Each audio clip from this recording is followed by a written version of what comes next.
I'm just speechless. I'm not the person who is known for being humble, modest, but I really stand here very humble, and also I am inspired. I never knew that there was a Shangri-La called CCY Ranch. And I'm telling you that this is a revolution. This is a very small gathering. But I just came to bear witness when we all, third generation, assembled here, and I just couldn't believe where I was in, because 60 years ago when I came here in a slow boat to San Francisco with blood, ink in my blood to become a newspaper man, I never knew 50 years later that we see a second wave, third generation assembling here, and I have never thought that the future of United Asia would be right here. And when I was with your people, the second generation, third generation, then some 10 young people from mainland China, I have never had, it was beyond imagination. When I arrived here in San Francisco 60 years ago, and I see right here, future of the United States of Asia will be looming on the horizon. That's how things have changed. We are in a really tectonic, incredible change over the last half century here.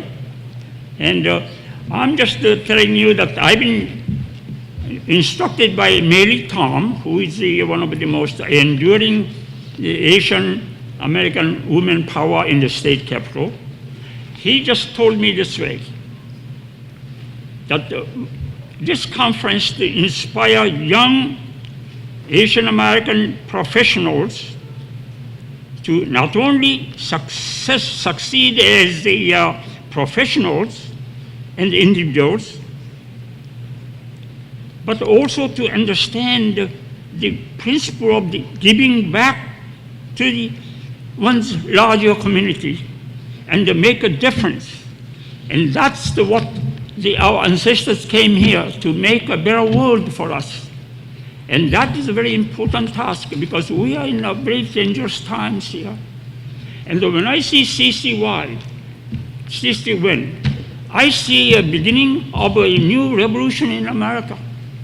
Because as you know, in America, in today's America, the final destination of every downtrodden people coming from the four corners of the world, in the last 50 years, since the great civil rights revolution, it takes not just a village. It doesn't take a celebrity or a president to develop an incredible movement. Because among the humble people and the young people, it takes only one person to make a movement to change the world. And here, CC, it is no exaggeration that CC Yin is one of those persons.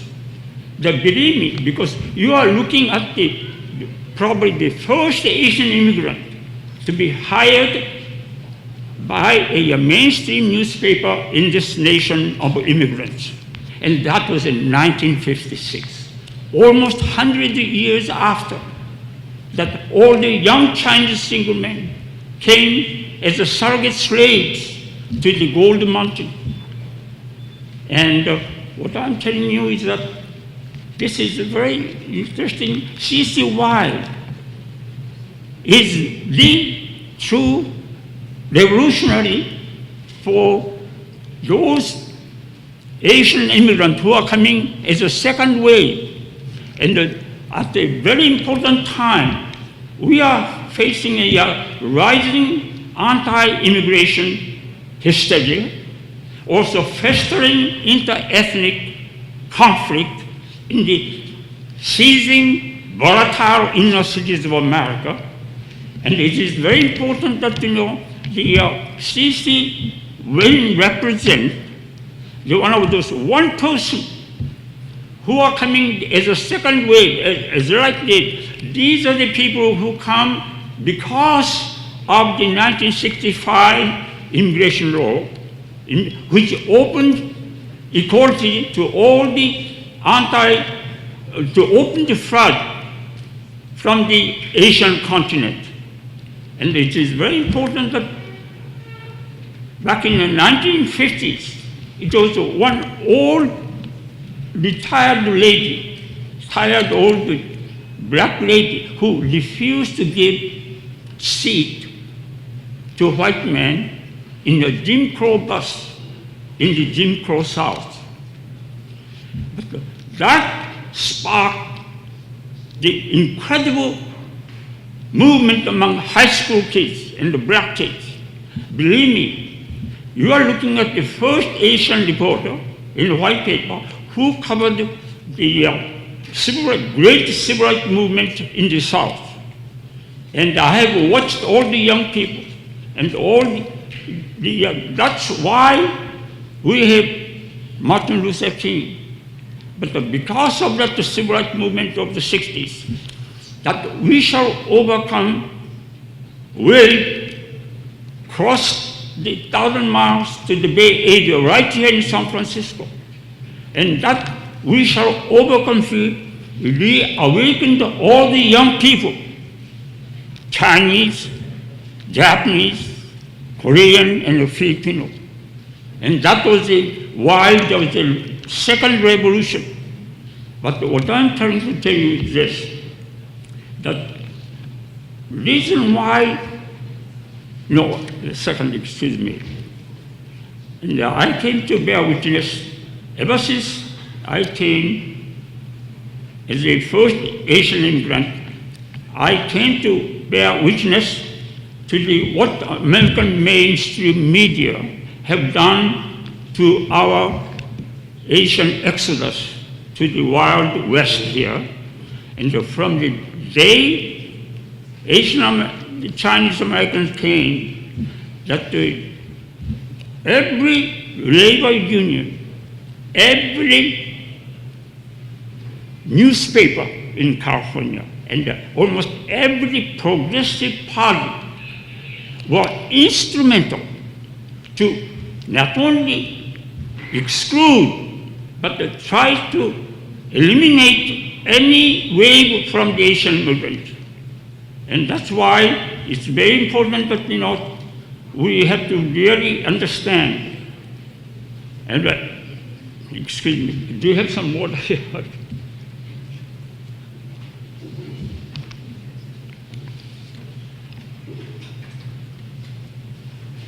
I'm sorry.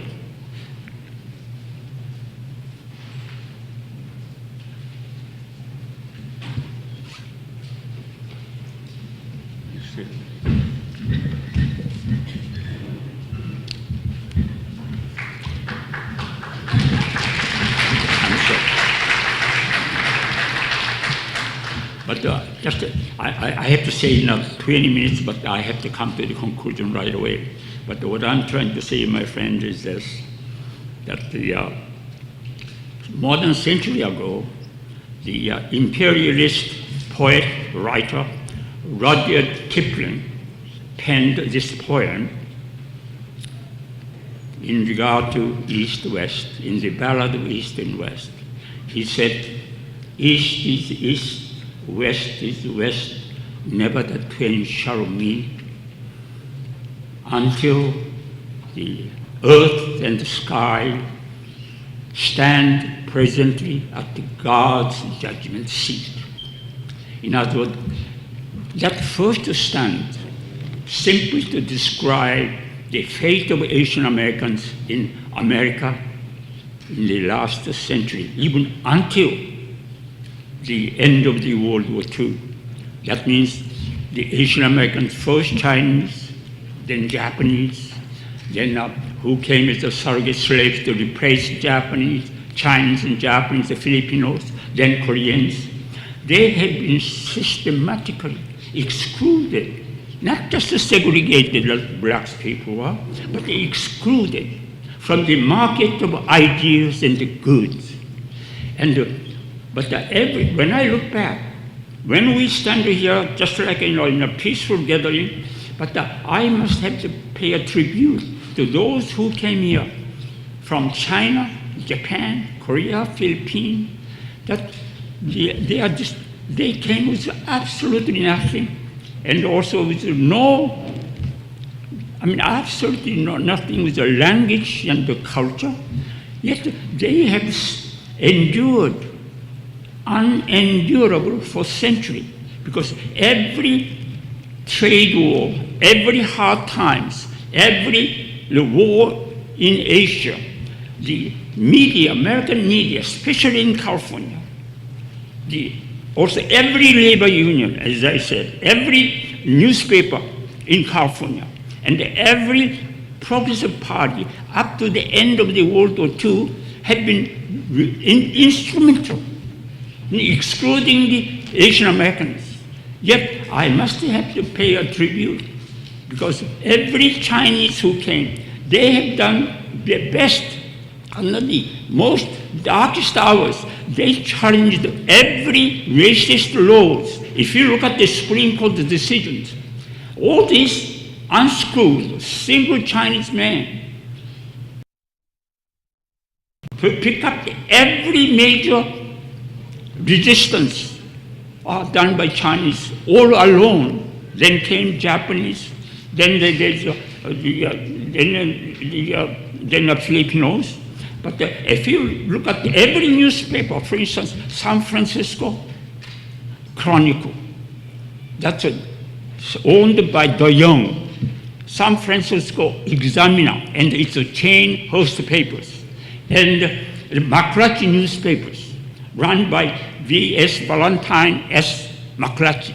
These are the very instruments to make to influence the dubious presence of the Asians among the American psyche. And it is still, even now today, I bear witness to you that I spent 30 years with American daily newspapers, and I published 3 English newspapers to Koreans, and I came to bear witness. Even today, after 150 years of Asian American contribution to make the Hawaii proud, to make California one of the most prosperous countries. In spite of that, today's media and also political system, I can mark by 2 words: ignorance and arrogance. That's very important. I came to bear witness to you. I worked 30 years as an insider, reporter, and investigative reporter. And I also worked for the Asian ethnic newspapers. In the Korean ethnic, I published 2 English newspapers.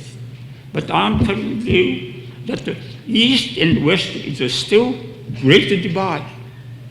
And that's why when I stand here, it's very important that in Asian American movement, it takes only one person, because we come to America from Sino civilization, China, Korea, Japan, Philippines, and Vietnam. They are all Confucian fringes. We all have to learn Sino civilization for 1,000 years.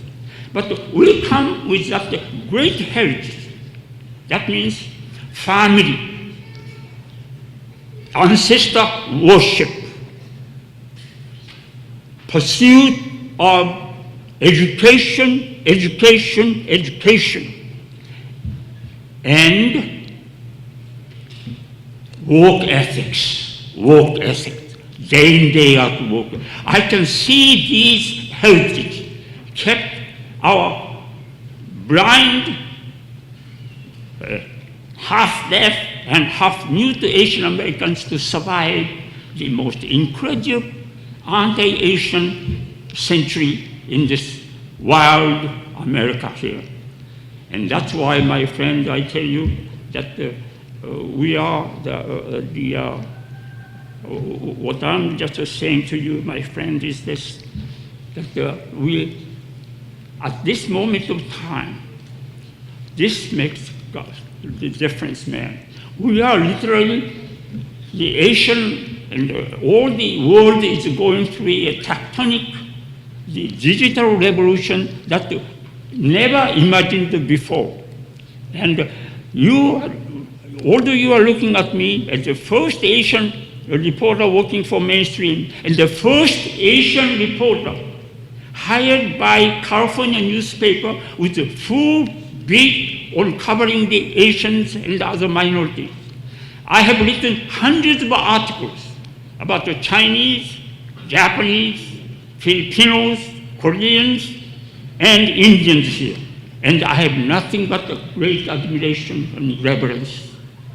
And that is the reason that because over the ocean, we come with that the flourishing kingdom's legacy called family-centered work ethics, incredible unending hunger for education. These are the ones which kept our Asians alive.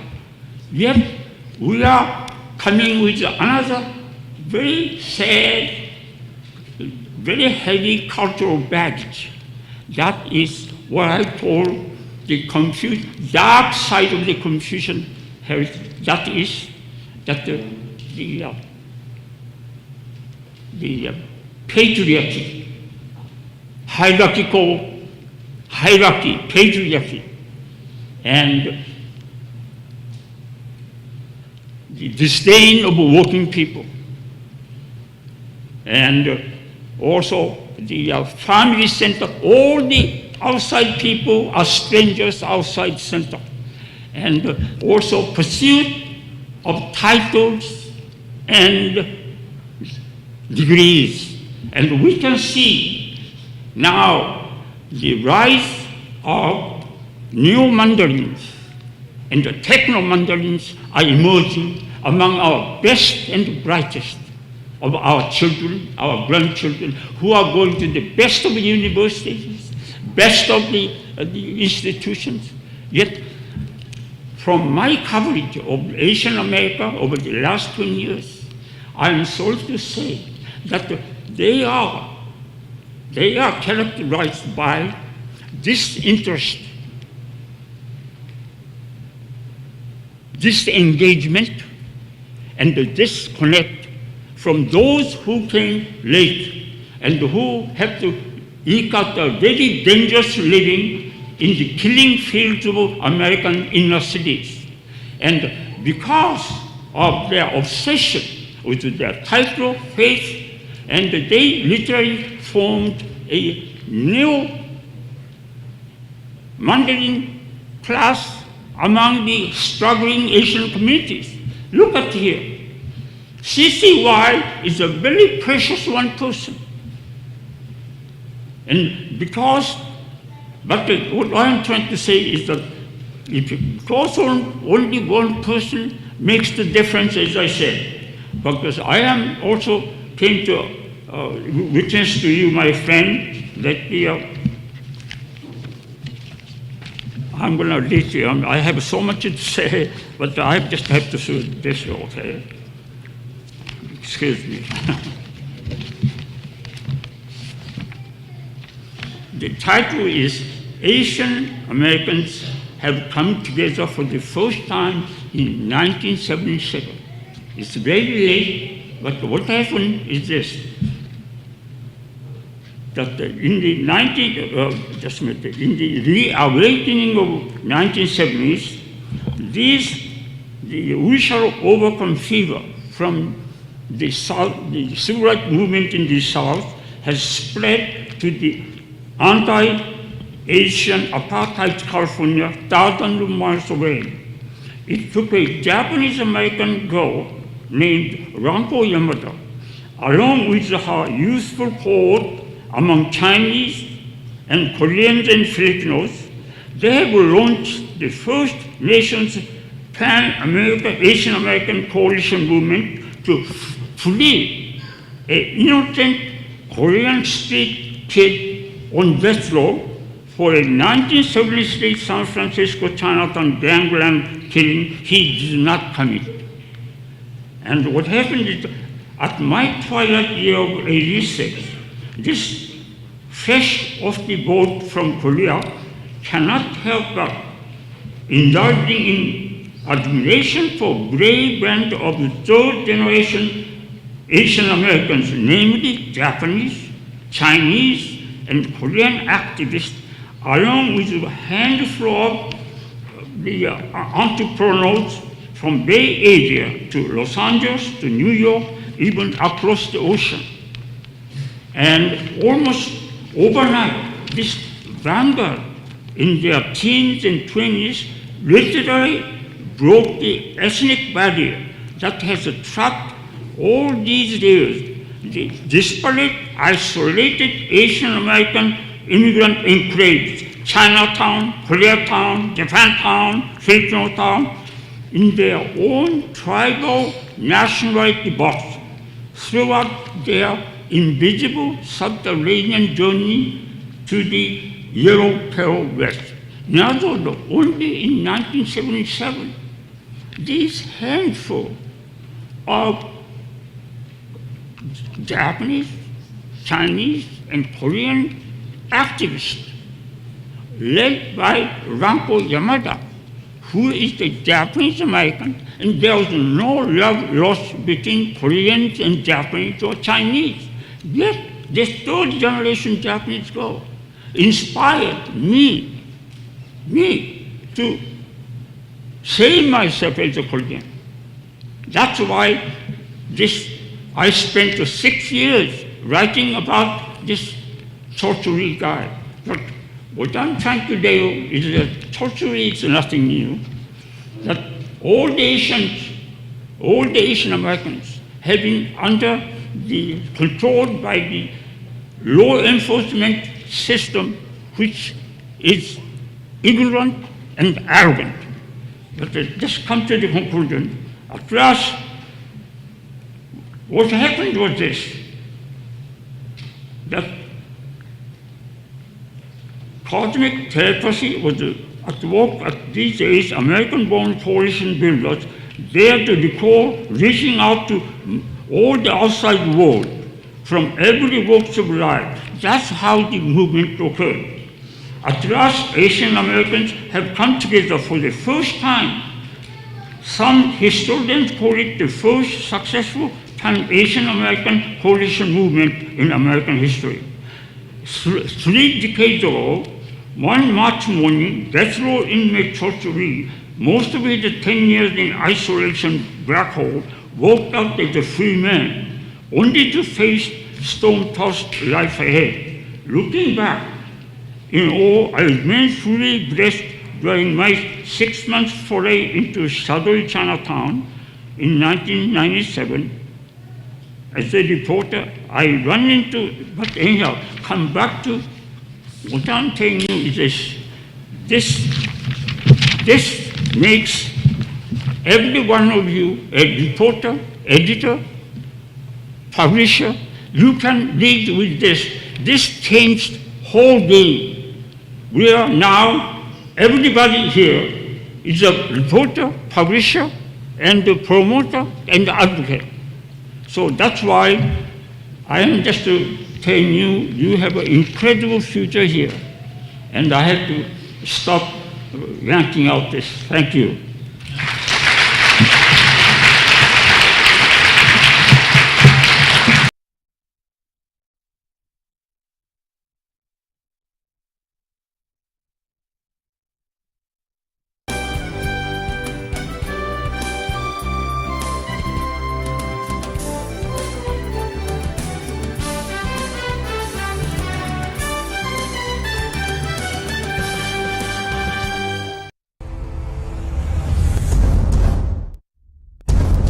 As a startup in Silicon Valley, innovation It's our DNA. It's inside our blood. What is innovation? Very confident. It's a way of thinking, it's a philosophy, it's a mindset. It's very closely related to leadership. For me, it's really about finding the right fit between the product and the market. Have a strong technology position, a strong market impact. Innovation can be an idea, can be a product, can be a service, or can be a thinking. It can be everything, out-of-box thinking, not limited to your background, to the past.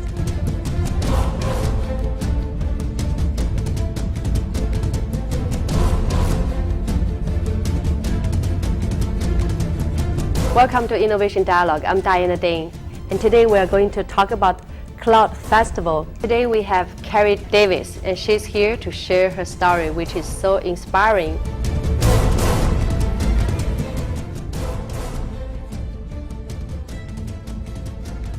What we are doing here is to summarize, bring out the point, and give a good presentation. Help people to bring out their idea to the whole world.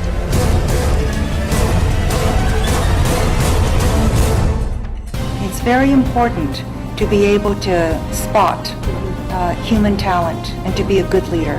More importantly, it's how our corporate and partners perceive the value that's come out of the event. It was all about seizing the opportunity rather than looking at the world as a set of problems. I want to change the paradigm of angel investing being local. I want all of us to think global and to look at great opportunities in Asia or Europe, wherever it is in the world. Come to Ding Ding TV. Let us work together to bring out your idea to share with the whole world.